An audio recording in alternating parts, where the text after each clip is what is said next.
Laïkino, la rubrique cinématographique de l'Union des familles laïques. Avec Alain Defremont. Bonjour, vous êtes à l'écoute de Laïkino avec Frédéric, votre serviteur, pour la chronique cinématographique de l'UFAL. Bonjour Alain. Bonjour à tous.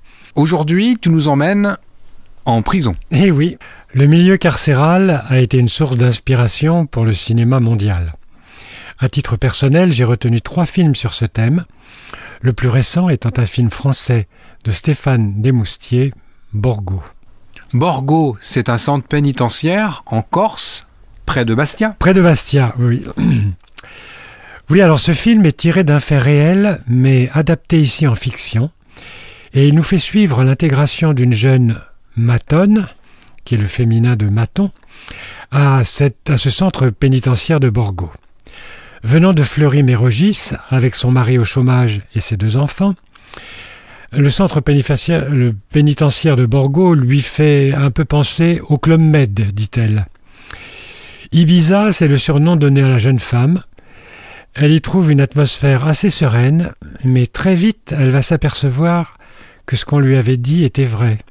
Ici, ce sont les détenus qui protègent les surveillants. C'est bien une réalité. Je préfère ne pas vous en dire plus pour vous laisser le plaisir de découvrir ce film passionnant avec un scénario très malin. Et la jeune femme est magistralement interprétée par Asfia Herzi, qu'on avait déjà vu récemment dans un film appelé Le Ravissement. Et les 2 autres ? Alors eh bien, ça va être d'abord un grand classique, Midnight Express, le film américain d'Alan Parker, sorti en 1978, mais qui reste une référence en la matière, tant pour la réalisation, les acteurs, la musique, l'intensité folle de ce film. Rappelons l'histoire. En 1970, Billy Hayes, jeune touriste américain, venu passer ses vacances en Turquie, est arrêté à l'aéroport d'Istanbul alors qu'il tentait de passer en fraude 2 kilos de hashish.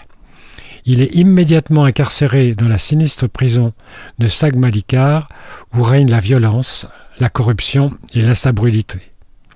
Ce fut un véritable choc lors de sa sortie et cela le reste encore aujourd'hui, c'est devenu un classique. Et enfin, un film japonais de Nagisa Oshima, culte lui aussi, tant par son interprétation, David Bowie fabuleux, et sa musique envoûtante de Ryuichi Sakamoto. Il s'agit de Furio, sorti en 1983. Ce splendide film relate la vie d'un camp de prisonniers alliés dans un camp japonais. Le commandant est intraitable et maltraite prisonniers comme ses propres soldats avec une discipline intransigeante quasi inhumaine. L'arrivée du soldat Jack Sayers, interprété par David Bowie, va bouleverser la vie trop bien ordonnancée du camp.